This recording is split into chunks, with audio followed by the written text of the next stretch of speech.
Alors bonjour à tous mes élèves de 5e E. J'ai décidé de réaliser cette petite vidéo pour qu'on aborde le XXe siècle ensemble. Et le XXe siècle est un siècle extrêmement riche, aussi bien du point de vue littéraire que culturel, artistique. Et c'est un siècle qui voit d'énormes changements, des bouleversements très importants. Un changement au niveau évidemment alors des événements politiques, des événements historiques qui ont marqué le siècle sont nombreux. Évidemment, on pourrait citer les deux guerres mondiales qui ont fait des millions et des millions de morts, qui ont changé aussi les équilibres entre l'Europe, par exemple les États-Unis. L'Europe va céder, on va dire, sa primauté, son caractère dominant par rapport au monde, aux États-Unis.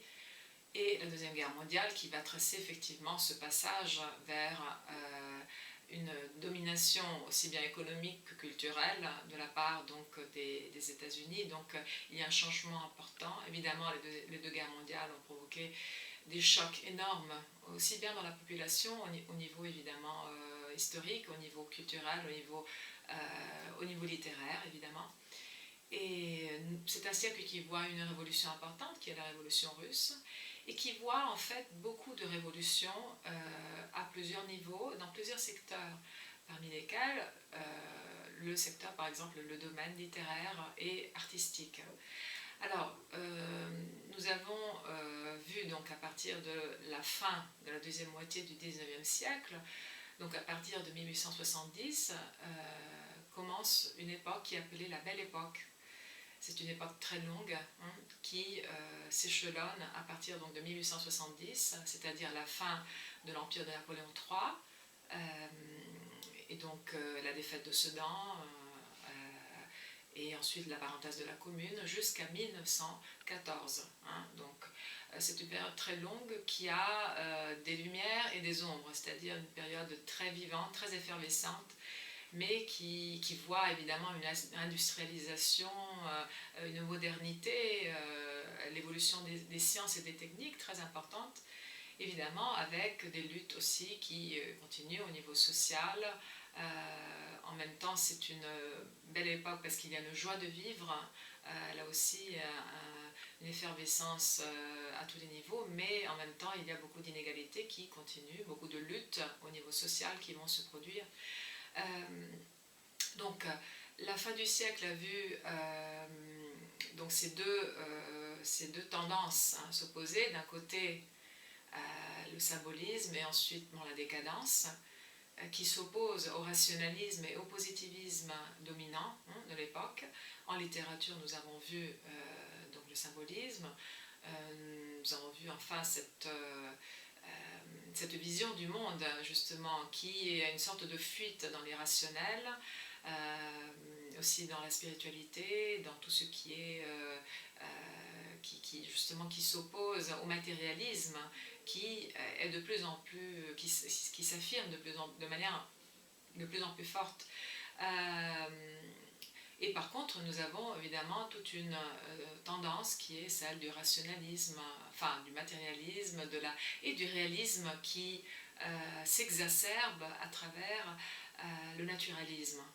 Nous avons vu donc à partir donc avec Zola, avec ses prédécesseurs, c'est-à-dire les frères Goncourt, que l'intellectuel, l'écrivain veut sonder tous les éléments qui lui permettent d'analyser de manière scientifique les comportements humains, la société, les mouvements aussi des classes sociales. Donc nous avons ces deux tendances à la fin du siècle. Alors, du point de vue artistique, Paris reste au début du XXe siècle le centre, on va dire, le pôle d'attraction d'une grande partie des écrivains, des intellectuels et des artistes. Donc il y a une très grande effervescence au niveau culturel. Paris est toujours vraiment un pôle d'attraction pour des artistes de tous les pays, de tous les pays européens. C'est la ville moderne, c'est la ville tentaculaire, c'est-à-dire qui offre 1000 possibilités. Et c'est la ville en fait qui a vu naître, évidemment comme en France, mais partout la France qui rayonne à l'époque, mais Paris en particulier, qui voit naître des mouvements, des courants artistiques importants. Alors vers la fin du 19e siècle, l'impressionnisme, et ensuite les autres courants vont se développer à partir de ça. Le XXe siècle voit justement cette évolution, toujours voit Paris au centre de ce renouvellement artistique, qui va voir donc des avant-gardes qui vont se développer, qui vont naître. Parmi ces avant-gardes, nous avons par exemple le fauvisme, qui est donc un courant, un mouvement donc, qui naît à partir du début du siècle, en 1905.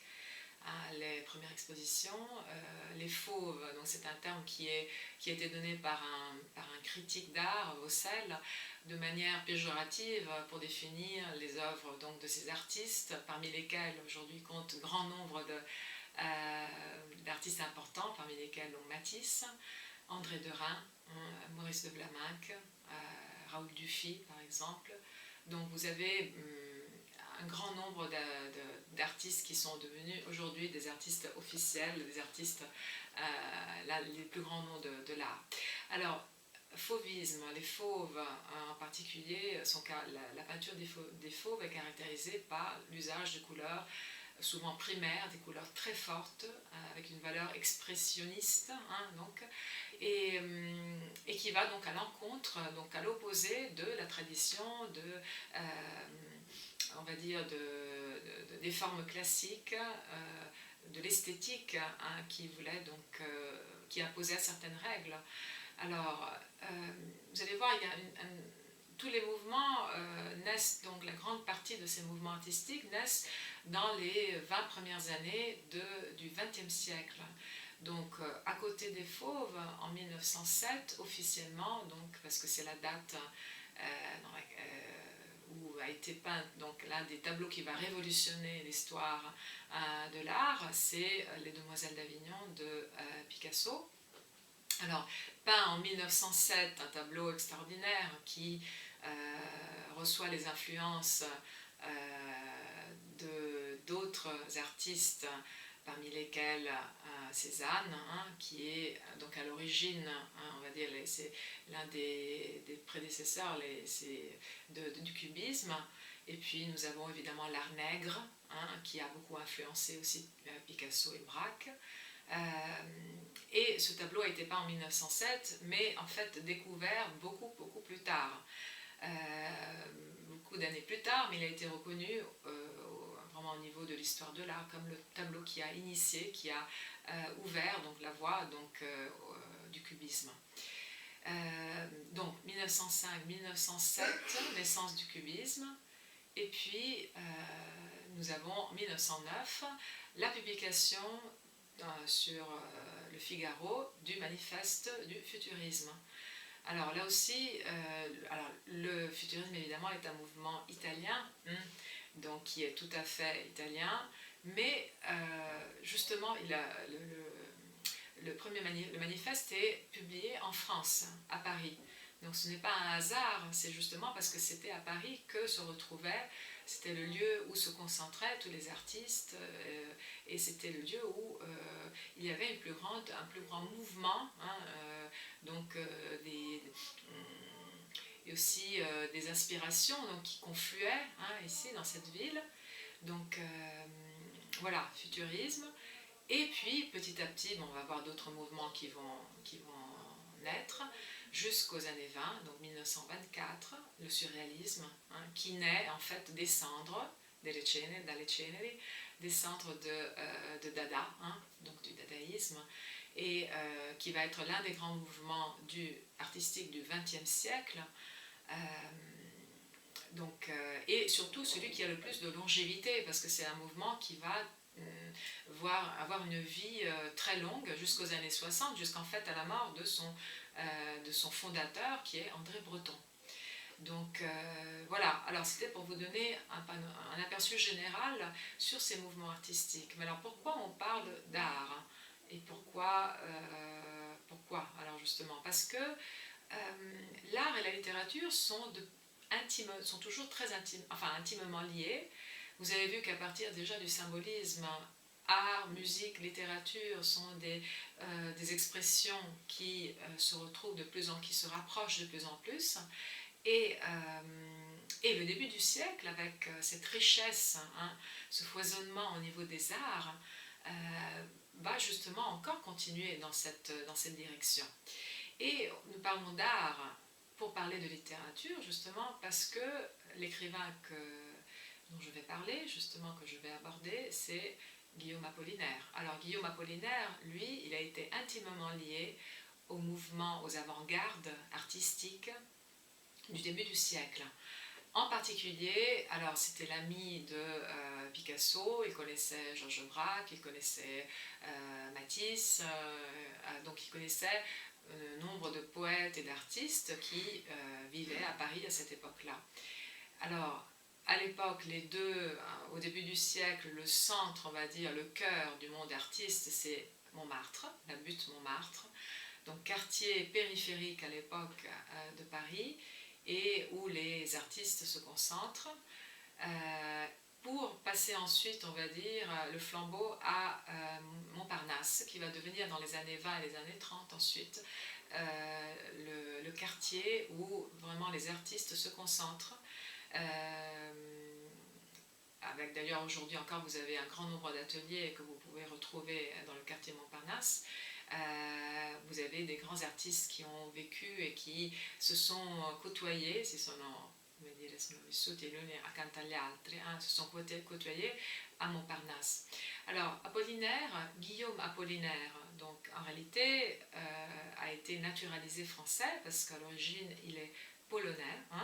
Il est né d'une noble polonaise et d'un officier italien, donc il est né à Rome, un officier italien qui ne l'a jamais reconnu. Donc son nom c'est William Apollinaris Ostrowiecki, donc c'est un nom tout à fait étranger. Il va être ensuite naturalisé français, donc à partir dans les années où il participe d'ailleurs à la Première Guerre mondiale. Apollinaire donc fréquente le monde artiste. Il est l'ami de Picasso, donc il va être parmi les premiers qui vont connaître et défendre le cubisme. Il publie un essai intitulé Les peintres cubistes, méditation esthétique, qui est publié en 1913.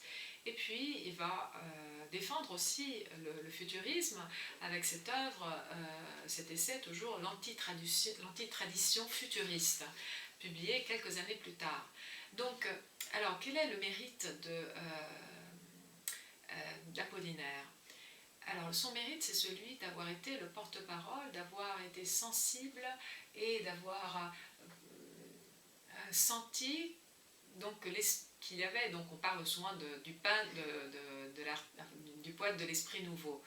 Il a su faire sienne aussi ces nouvelles idées, ces nouvelles tendances de l'art et de la littérature. Il les a défendues et il a aussi réalisé cette fusion entre l'art et la littérature, donc en particulier entre l'art et la poésie. Alors, Apollinaire se distingue en particulier, enfin se positionne en suivant un fil rouge qui voit à partir du 19e siècle l'évolution de la poésie qui va vers toujours une plus grande liberté expressive. Nous avons vu donc déjà avec Rimbaud, il y a cette recherche d'un nouveau langage, d'une plus grande liberté. Le poète devient vraiment celui qui façonne, qui transforme. Il devient l'alchimiste, on l'a vu avec Rimbaud. Et cette exigence de liberté, donc Apollinaire la fait sienne, et lui aussi, donc il va dans ce sens-là, donc d'une libération du vers, de toutes les contraintes, les costrizioni, au niveau du maître, au niveau du maître et de la tradition, on va dire, poétique, de la versification, Alors, il utilise en grande partie largement donc, le vers libre.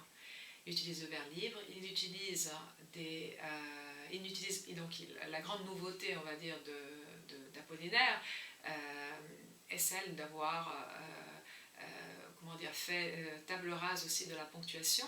Donc, il n'utilise plus la ponctuation. Donc, les rimes ne sont plus vraiment des rimes, mais sont de plus en plus des assonances.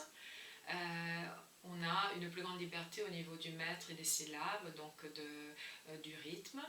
Donc il essaie vraiment de donner libre jeu à l'expression, hein, au lyrisme. Alors on parle de lyrisme parce que alors les thèmes, on pourrait dire que Apollinaire a été, on va dire qu'il il a été à mi-chemin entre deux siècles parce qu'il était né juste avant les deux dernières, en 1880, donc les deux dernières décennies du 19e, et il est mort en 1918. Donc il a été à cheval sur 2 siècles. Et il n'a pas oublié, on va dire, la tradition symboliste. Donc il se fait porte-parole aussi de cette tradition, mais il ouvre vers d'autres exigences, vers d'autres possibilités au niveau expressif, au niveau de l'expression.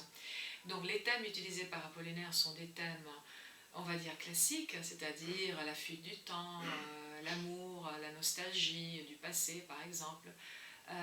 Mais la manière de les traiter est tout à fait moderne. D'ailleurs, Apollinaire est aussi le poète de la modernité, qui parle beaucoup aussi de la modernité dans ses poèmes. Alors il écrit... Enfin, il utilise plusieurs formes expressives. Il publie par exemple une pièce de théâtre, Les Mamelles de Tirésias, qui va être à l'origine, on va dire, du terme surréalisme. C'est d'ailleurs le premier qui utilise le terme surréalisme. Il a la paternité de ce terme. Il publie des essais, on a vu des essais donc d'art, hein, où il défend le cubisme et le futurisme. Il publie donc dans différents genres, mais en particulier, évidemment, c'est la poésie qui nous a été transmise et dans laquelle il nous a laissé probablement la plus belle expression justement de son art. Alors, il publie en particulier deux recueils de poèmes. Le premier donc est un recueil qui a été publié donc en 1913 et qui rassemble un ensemble de poèmes écrits entre la fin du 19e et 1913, intitulé Alcool. Alcool fait allusion à cette ivresse, questa ebbrezza, hein, qui est celle de la poésie. Ça fait allusion aussi au bateau ivre, hein, de Rimbaud, dans le sens que la poésie est sous le signe, sempre sotto il segno, d'une ivresse, hein, expressive. C'est un recueil qui rassemble donc plusieurs poèmes et qui traite donc de thèmes, je vous ai dit en général des thèmes classiques. On va voir quelques poèmes de ce recueil, mais la grande nouveauté, ça va être celle des calligrammes. Alors, les calligrammes, c'est le deuxième recueil d'Apollinaire qui était publié en 1917, juste un peu avant sa mort. Et dans calligramme, alors les calligrammes sont, on va dire, alors Apollinaire utilise le terme, l'expression idéogramme lyrique. Qu'est-ce que ça veut dire? Ça veut dire que Apollinaire utilise des artifices typographiques pour dessiner avec les mots, hein, le sujet du poème. Je vais vous montrer ensuite quelques exemples de calligrammes pour que vous ayez bien clair donc, cette idée. Donc il utilise la forme graphique, donc l'art, il mélange un peu l'art et la poésie. Donc la poésie prend des formes tout à fait en dessinant donc, des objets. Donc il y a une très grande, là aussi il y a une recherche non seulement d'originalité. Alors il n'avait pas été le premier à écrire un calligramme. En réalité, Mallarmé avait déjà écrit un poème, Un coup de dé n'abolira jamais le hasard. C'est un poème qu'il avait écrit donc à la fin du 19e, mais on va dire qu'Apollinaire va faire un usage important donc, de ce type de poème. Alors, Calligramme, poème de la paix et de la guerre, hein, dans laquelle on parle souvent aussi, évidemment, nous sommes en plein dans la Première Guerre mondiale, et Apollinaire va vivre en première personne, donc il va vivre cette expérience de la guerre parce qu'il il part donc au front. D'ailleurs, il va être blessé, donc lui qui était étranger, parce qu'il n'était pas, il n'était pas français, il était considéré comme un étranger. Mais il part avec l'armée française, il va être blessé, ferito, au front. Et donc il a vécu directement l'expérience de la guerre et l'expérience donc de la Première Guerre mondiale. Il a écrit pendant qu'il était au front, plusieurs lettres, des lettres à une des femmes qu'il a aimées, c'est Louise, Lou, des lettres à Lou, qui ont été ensuite publiées beaucoup plus tard. Et il meurt en 1918, en 1918 de la grippe espagnole. Donc une grippe qui a fait des millions de morts, qui a été une véritable catastrophe pour l'Europe en 1918 et la grippe espagnole. Donc il va mourir prématurément, malheureusement, et il nous laisse quand même une œuvre importante parce que, comme il dira dans sa conférence L'Esprit nouveau et les poètes, la poésie doit regarder à d'autres formes expressives, elle ne doit pas rester ancrée sur le passé, elle ne doit pas annuler évidemment le passé, donc il faut faire trésor de ce que le passé nous a laissé, mais en même temps, elle doit regarder vers d'autres formes expressives, vers d'autres voies, qui par exemple sont celles de l'art, de cette fusion entre l'art et la littérature. Donc voilà le mérite d'Apollinaire, qui est un écrivain quand même très important, qui a été un trait d'union, on va dire, entre les deux siècles, le 19e et le 20e siècle. Voilà, j'espère que ça vous a donné quelques éléments en plus pour comprendre ce début de siècle, donc du 20e. Et nous allons ensuite aborder quelques poèmes d'Apollinaire pour mieux comprendre son œuvre. Merci. Je vous remercie et à bientôt. Au revoir.